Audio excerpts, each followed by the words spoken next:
towards the end of the 19th century, big business started growing. And you got very powerful people, just like in Europe.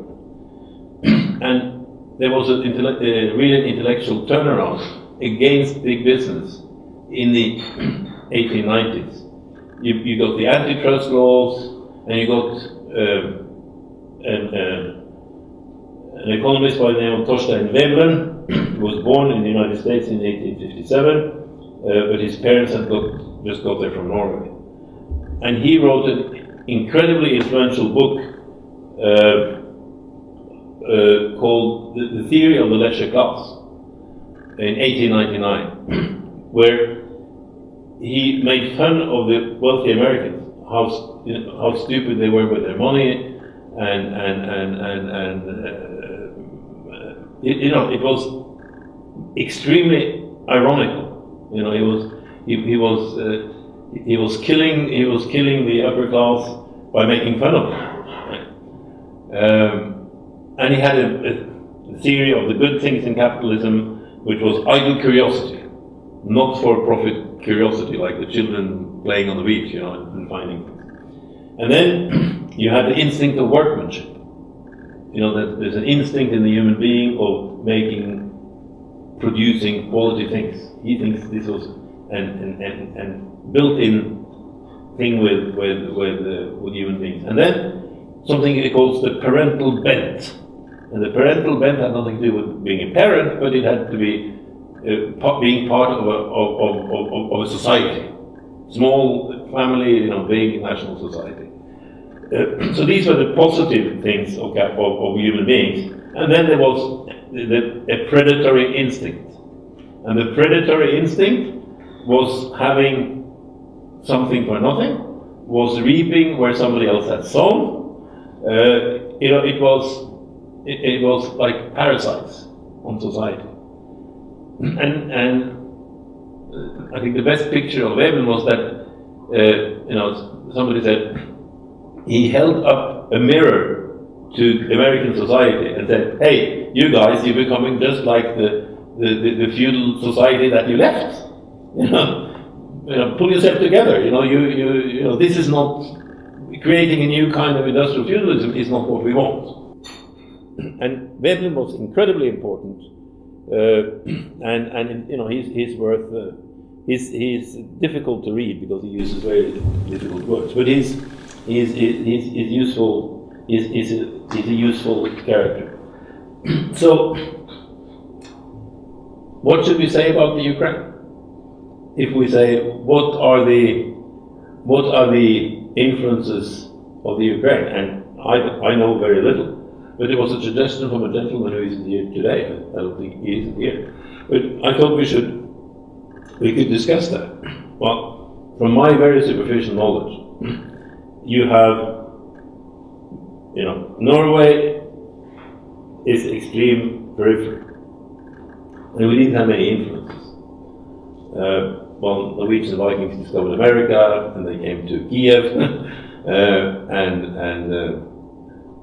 the first Volodymyr, I read in a history book, who was kind of a Nordic origin, right? He was killed. And then his enemies came to negotiate with his wife, with his widow. And the widow said, "Well, I don't want to deal with dirty people, so you take a sauna before you come and talk to me." So they went in the sauna, she put the sauna on fire, and they all perished. That was a very Viking woman way of doing things. Think of these Vikings that were gone for years to Iceland, Greenland, America, and think of the women who were there and defended the farms. They were tough. So I thought this was wow. I recognize something here from the stories about Viking women. Those on the farm are a bit like this. But you ask about Ukraine, you want our... That's right, and I'm just saying the little things that I think. And there's a Mediterranean influence, and there's influence probably from Persia. There's an influence of Constantinople. There are influences all over, and this and also from Russia, clearly, right? And the fact that your language has been prohibited.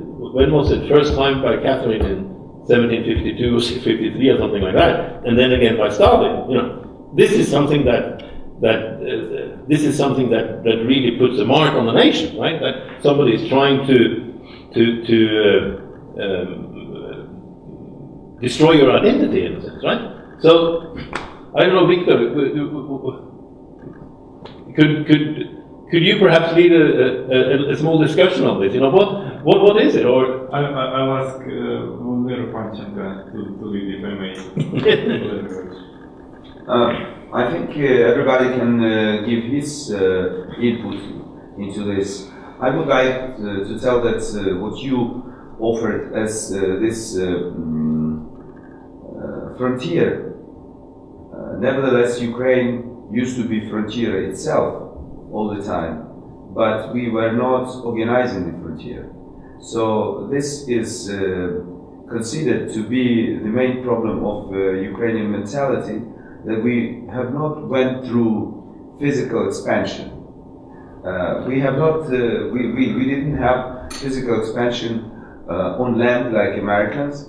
We have not, I mean, with democratic, in a way, institutions which allow to grow this freedom of choice. And we had not the Russian variant of physical expansion, and we had not the variant of the Dutch or the others who had the expansion, I mean, overseas. But in any way, the idea which is now popular in intellectual circles, and the guys which lost the opportunity to talk to you, I mean, from the Wave political party knew. Well, I was there, they didn't come, huh? Yeah, they called me, they need you and your thoughts, but this is their problem. They have lost their chance. So this group of intellectuals, they push the idea, which is in fact given in the book named Lost Nation, or Why Nations Fail. Why Nations Fail. Right? So, in fact, they explain, this book explains that nations fail because the institutions are not right, more or less. And there are many examples. But what the guys got from that is that idea of physical expansion, and if the nation does not have the experience of suppressing others, then it is suppressed by the other nation. So this prohibition of language and all that sort of things were later. I mean, last 300 years. But before Ukrainians lost, I mean, they did not develop their identity as Russians did, or those newcomers up in Moscow who were really latecomers compared to Kiev, right? Absolutely. So I mean, Ukrainians instead of that's why I'm against this. You call it cultural expansion. I mean, Ukrainians did cultural expansion inside Moscow Empire because they thought that is enough, but that was not enough. So they were used as the investors, I mean, cultural and intellectual investors to develop empire, and then they were just how to say subdued, or that's it. So this is my, in fact, not my version, but the version of this intellectual group which I support. That the Ukrainians at the beginning, they did not have this experience of suppressing other nations. That's why they were suppressed by others, by Poles, by Austrians, by Russians. So different parts, and Ukrainians always lived. Nevertheless, the ethnic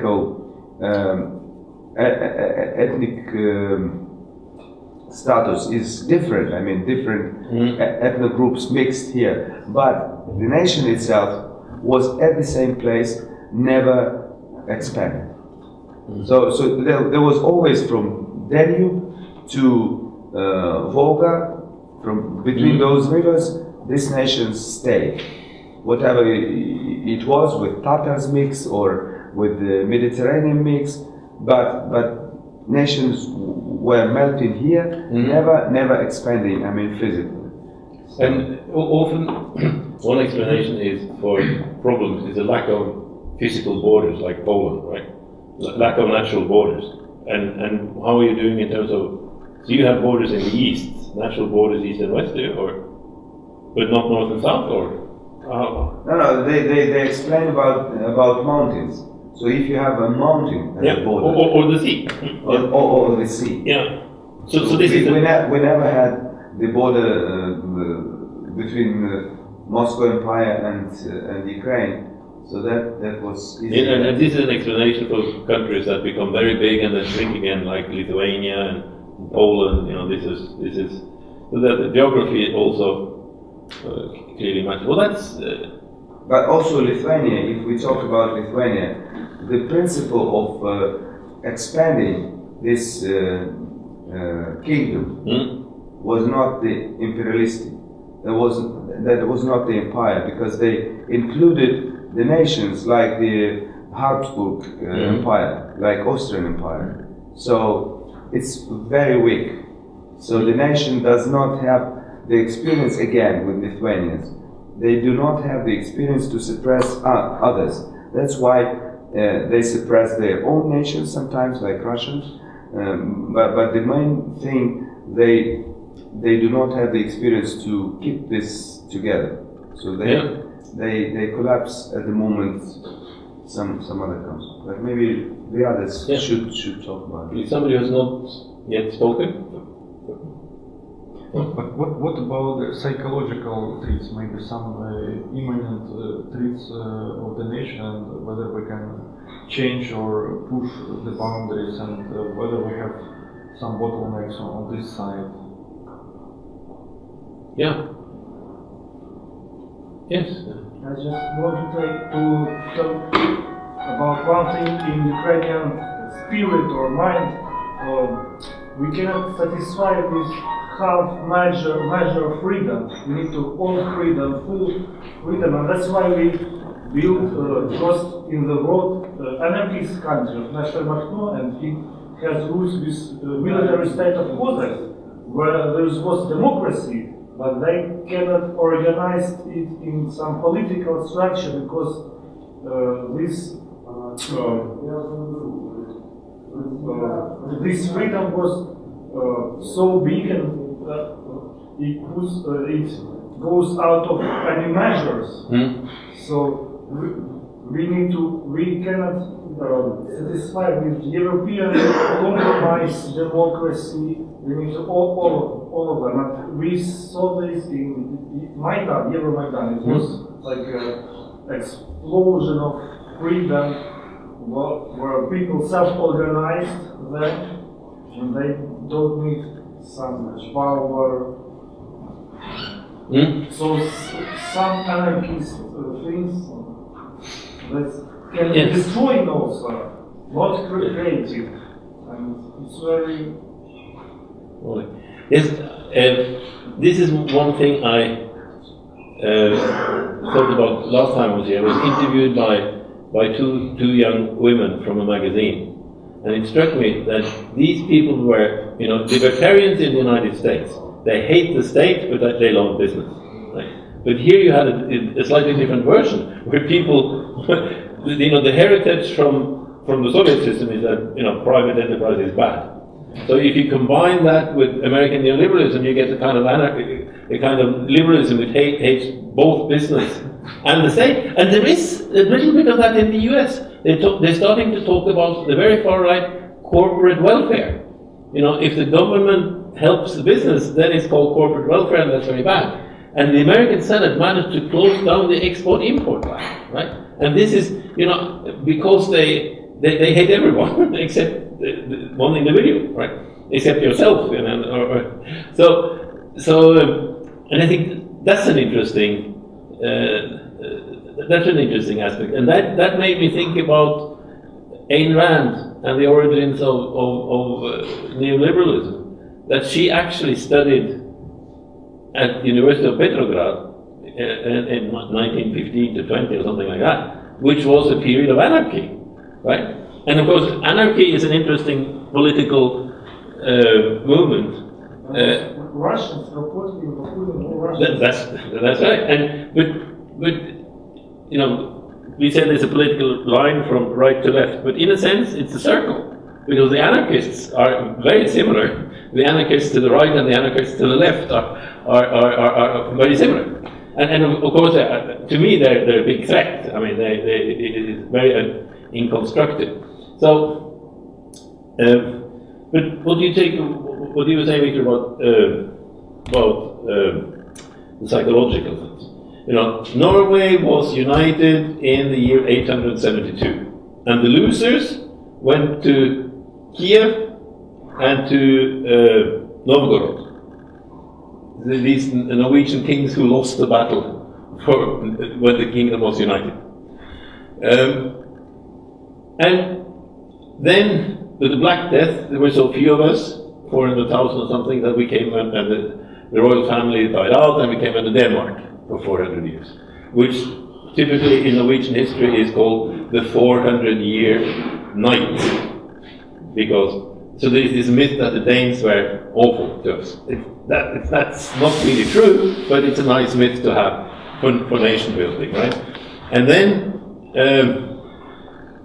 during the Napoleonic Wars, Denmark was on the wrong side with Napoleon. So when Napoleon lost, part of the peace treaty was that Norway was shuffled over to Sweden, right?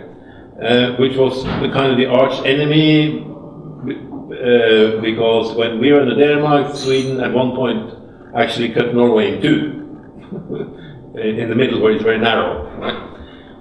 And then during the late 1800s, you see this nationalistic movement growing. But it was a very positive kind of nationalism. I probably said that to you, somebody else, to some of you, that you know the patriots, the Norwegian patriots, would also be patriotic on behalf of others. So the biggest poet, Mr. Björnson, who got the first Nobel Prize in Literature in 1903, he would be the great defender of the Slovaks against the Czechs. You know, and the patriots, the Norwegian patriots, would go and defend Denmark against Germany. So it was somebody talks about poetocracy. This was a period of poetocracy, that the poets were running the place, and it was a positive nationalism. It was a nationalism that actually allows nationalism for everyone, right? And there were poems which were incredibly nationalistic about the mountains, singing back, and then we found the Viking ships, right? And the Viking ships were incredibly important in building national identity. So the wood carvings that were found on the Viking ships, they were building houses and restaurants and buildings with those wood carvings, right? And there were several things in these Viking graves from the Black Sea, and we didn't look at that. We only looked at the Norwegian stuff, right? And actually, when they opened the grave, now that they had DNA, the most famous Viking ship, Oseberg from 820, they found that one of the two women buried there actually came from the Black Sea region. So maybe from this part of the world. So she might have been an Ukrainian, but we didn't see those. We didn't see the international aspects of the Vikings, of the European culture, which was very European, and people traveled a lot, etc., on the rivers. You know, Vikings came down on the rivers. The Swedish Vikings came down on the rivers, and the Norwegian Vikings came around and sailed to Constantinople via Gibraltar, and they kind of met at Constantinople. But the point here is that there was a very conscious nation building, digging up the old heroes, digging up, the Vikings, and I think behind every nationalistic movement, I think a bit of this is healthy, right? If it's not And this is what I'm thinking about the Ukraine. That's why I mentioned Dugan Baranovsky. People who local people have been important. We had a similar thing in Estonia. Estonia was a free country between the two world wars. It was settled first by German feudal lords, so to say, right? And it was also, Tallinn was settled by the Danes. Tallinn means Tanska Linnat, the Danish city, right? So they were also subject of also a nation without natural borders, right? Sweden ruled for a few hundred years, and in Estonian, if you said, the way to say the good old days is to say the good old Swedish days. Because the Swedes were enlightened, and this was a period of enlightenment. They founded a university there in 1632. We got the university in Norway in 1811, 200 years later. So there was an important development economist called Ragnar Nurkse. And Ragnar Nurkse was born, I was curious about him because his first name was Ragnar. And if you're Ragnar, you're either Swedish or Norwegian. So it proved that this guy was Estonian, but his mother came from the Swedish-speaking minority in Estonia. So we tried to re-establish, nobody had heard about it. Here people have heard about Dugan Baranovsky, but in Estonia nobody had heard about Ragnar Nurkse. So we managed to get a stamp out in 2007, which was his the 100th anniversary of his birth. He died too young. He died in Geneva. He was working for the League of Nations, and we got kind of a monument to him where he was born, paid by the central bank, right? So, and we had a big conference, and now our institute is named after him, right? So I think this is a way of giving people, helping people to find their own roots, right? And the problem with communism and neoliberalism has one important thing in common, that they are cosmopolitical theories. They disregard the nation state. And I think we had an ugly reaction to that in the 30s with fascism and Nazism, right? And they happened in the two last nations to become independent. Germany got its own civil code, its own law for the whole Germany in 1897. Italy was united in the 1860s. So it's not by accident that this extreme nationalism came out in the countries that were the youngest ones to be united.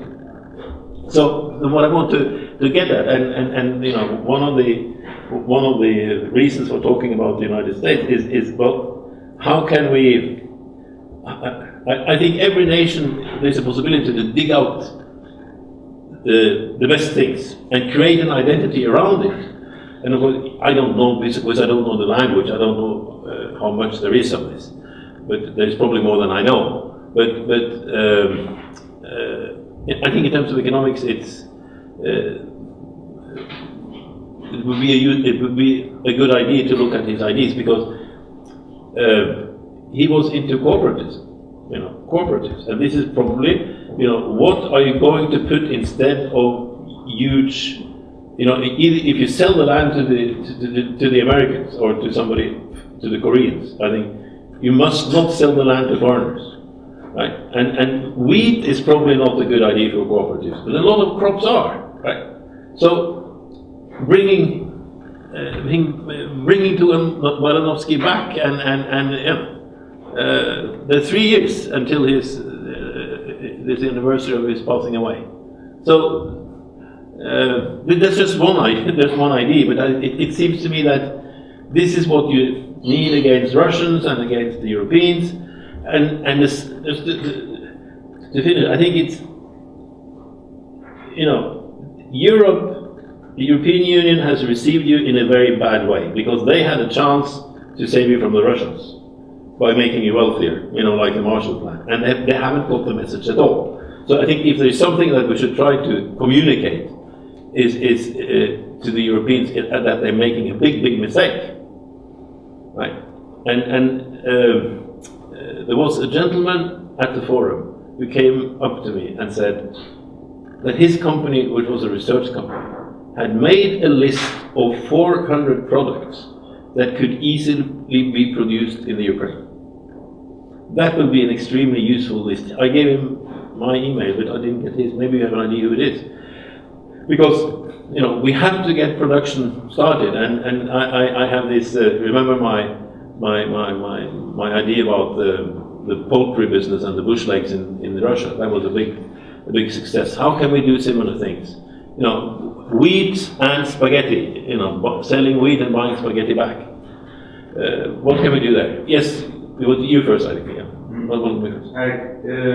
I suggest, in fact, 3 topics. One, I would like to continue with what you talk about nationalism. Modern Ukrainian nationalism is needed, but it has definitely 2 or 3 main obstacles. One is Russia blaming Ukrainian nationalism to be Nazism. It's an old story. It's from the beginning of the 19th century. There was no word Nazis at that moment, but even Hitler, which I and you like, he told that there is good nationalism, which means nationalism of British, and nationalism of Russians, which means imperial nations, and there is bad nationalism. At that moment, the nationalism of all the nations lower, who are conquered by those empires. So this is one problem. Second problem is European common home. In fact, 15 years ago, when the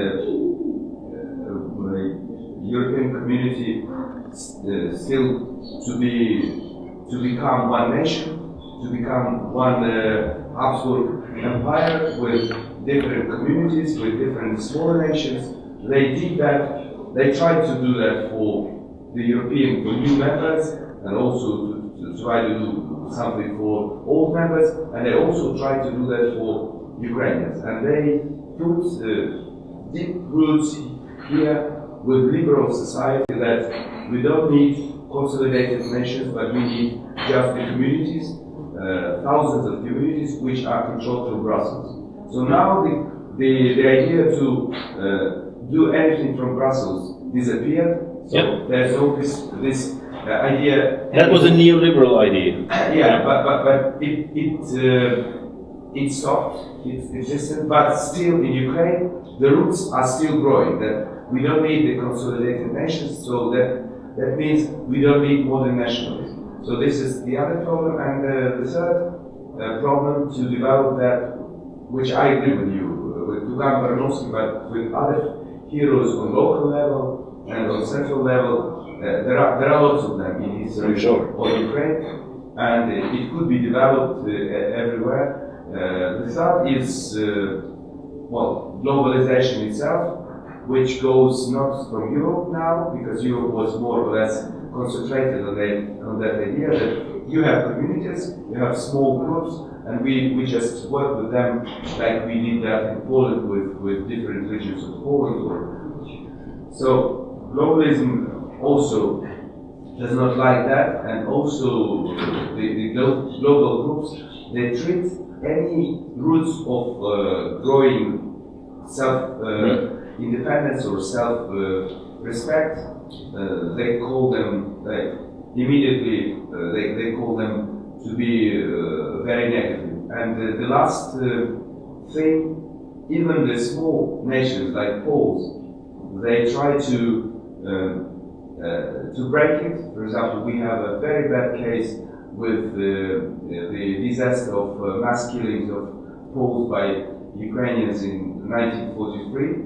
Now it's becoming sort of Holocaust number 2, where the Ukrainians are considered to be Nazis, and the Poles try to play, very stupid to my mind, play the game to blame Ukrainians and to try to push them into the situation where they have to ask forgiveness.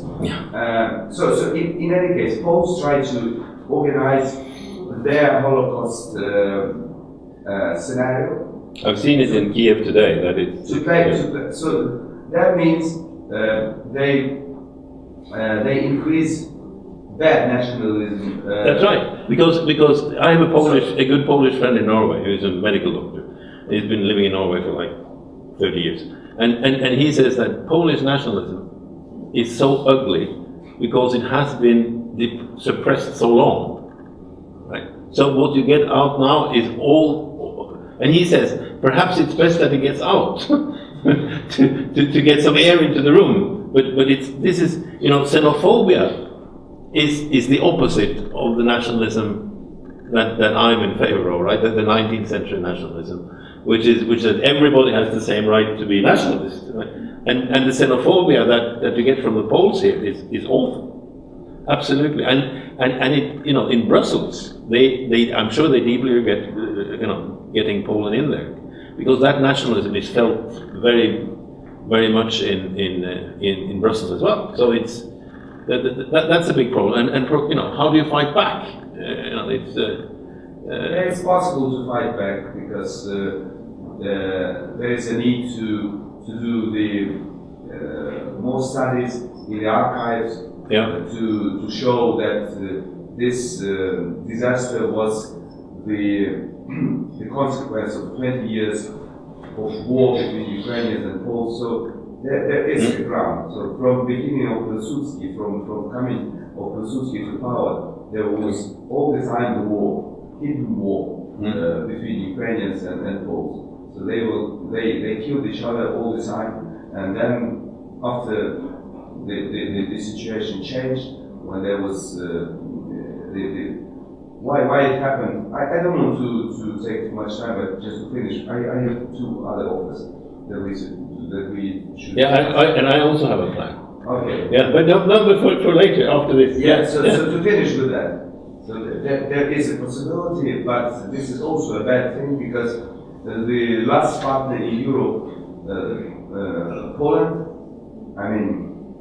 brought this opportunity, and there was also the scenario that after the collapse of the European Union, there will be a belt from Lithuania, Poland to Ukraine and Belarus. This new sort of state, quasi-state, but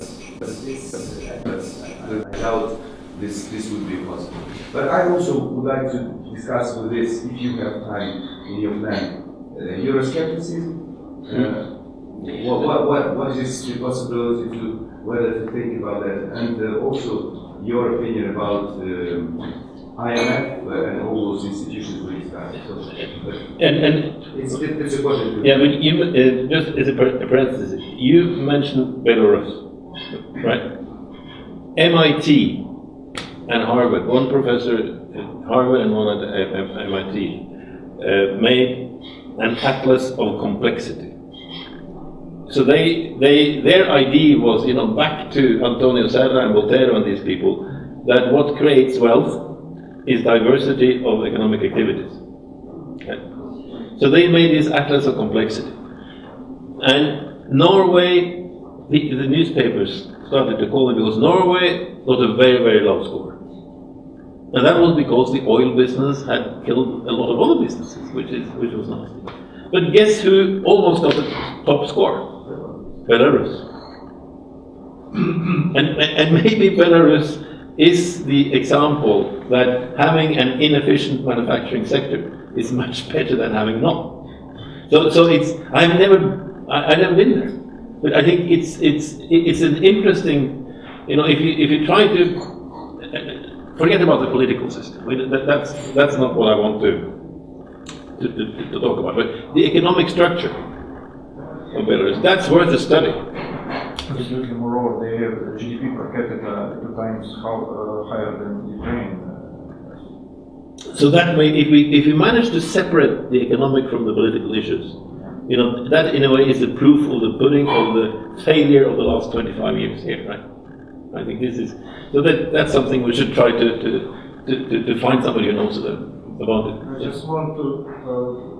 You were talking about digging up past heroes, and I just think that we have a variety of choice what person we can choose like a hero of the past, and creating this new methodology of our history, we creating our future, because we programming our future with these heroes.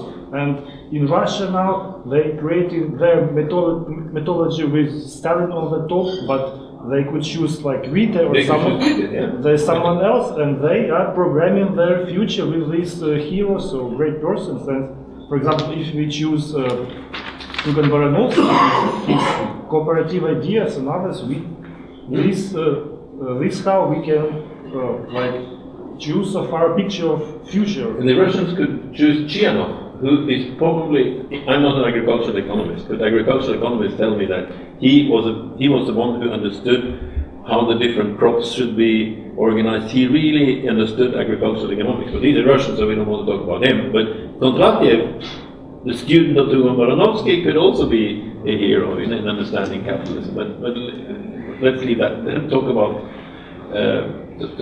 the Russians. Yes. Yes. And maybe some kind of European project like Hetman Skoropadsky historical perspective about our past heroes. Yeah. I don't know maybe about such period, but it was our unrealized manner game, like in Finland. In the beginning of 19th century, Hetman Pavlo Skoropadsky, 1918, yeah.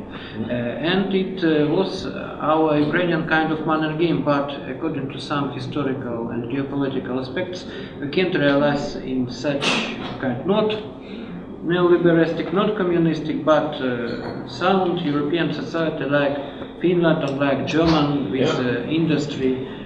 It was our historical experience, and we remind about only nationalism, ultra-right, all ultra-left, all many interested and realized in materialized form anarchism by Barca Macron, but we have also the same experience.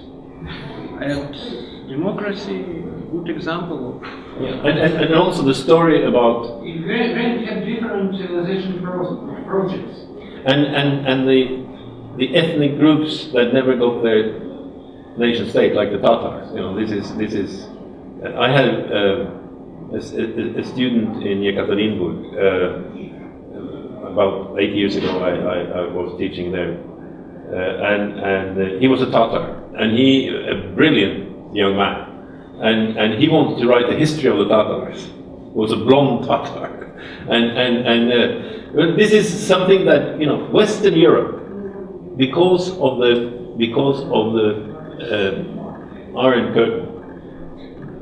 There is so much Western Europe doesn't know about Eastern Europe. For instance, I didn't know that the cultural center of Germany for hundreds of years was in East Germany. Nobody told us that, right? So Weimar and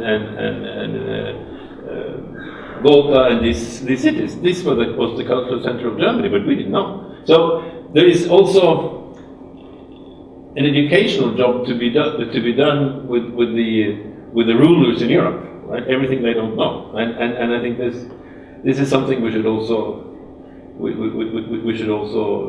keep in mind. But if we have finished the